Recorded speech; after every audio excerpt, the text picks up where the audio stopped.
Right, welcome back to another video. In this video I will show you how to install the FMC and FTD in my ESXi. So I will log in into my ESXi. This is a fresh install of the ESXi. I have done nothing. And I will untick this one, click on OK.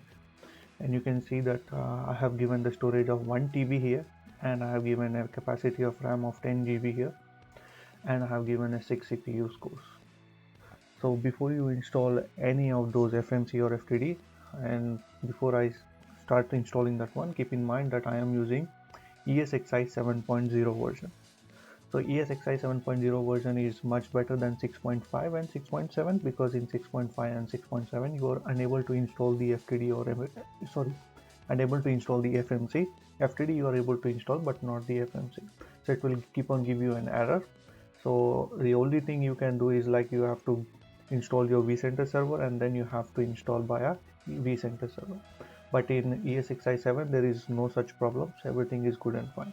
So before I start installing, I have to do certain things. So first thing is important. Go to networking, click on VM networks, click on edit, go to your security and click on accept. So click on accept on all the three and click on save. And go back to networking again, go to virtual switches this time, click on virtual switch, click on edit settings and go to security, again click on accept on all the three things.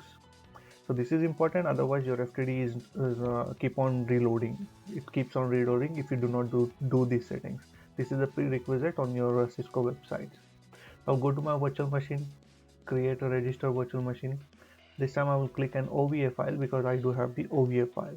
Click on next and just click on this box and you will be taken to your file explorer. So I will go ahead to my file explorer.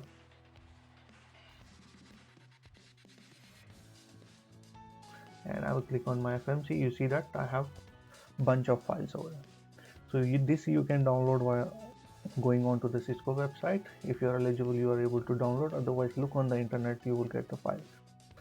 So now I am installing on the ESXi, so it's very important I will select the proper files. So one of the files is OVA file, which will be for ESXi, and another one file is the hard disk, which is ending with the VMDK. These two files are very important, and I will click on the name. So FMCV, I will give it a name, click on next.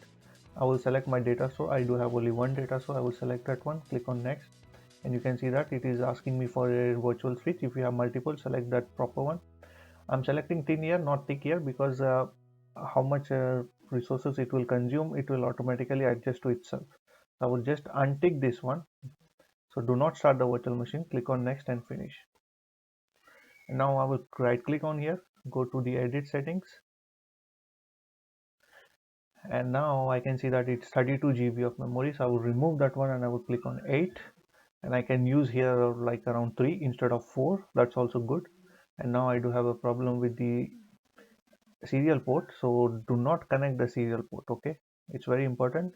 It should be there, but you should not be connecting that serial port when it is powered on. All right, so click on save, and those settings are not yet. You see that I got an error because now my device has been importing. So I have to wait until my device have been imported. Then after that, I will do the same thing. So until then, what I will go ahead and I will install my FTD also in the same way. Click on register, click on deploy an OVA file, click on this one.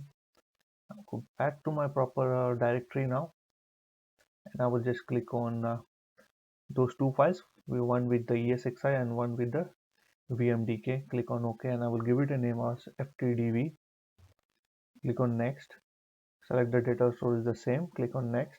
You see that all the VMwares. These are the interfaces. So I will uncheck this one, and you do have an option to select multiple here. If you go with the 4 cores, it will be 8 GB. If you go with the 8 cores, it will be 16 GB. So you have different varieties of ASA which you want to FTDs which you can want to deploy. Right. So do not start that one. Click on next and finish. And now you can see that FTD is also been here now. So it will take some time to deploy these things. So approximately 5 to 10 minutes maximum. So I will come back after this has been imported. Well, now that you see that my files have been completely deployed, so I will go to my FMC now, go to the edit settings, and I will do that settings as 8, and I will use this one as a 3, and do not connect this one, just click on save. Now my settings have been saved successfully. I will right click on this one, I will do the testing, power on, and I will right click, go to console, open in the new tab. I'm not installing, I'm just testing. You see that I got that one. So all good with this FMC. I will just shut down that FMC now. Now I will go to my FTD now.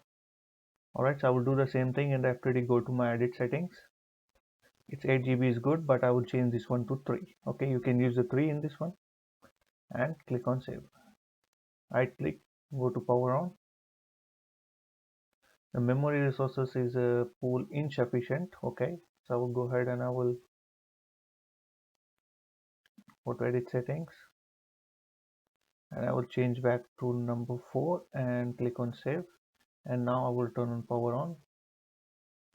Alright, so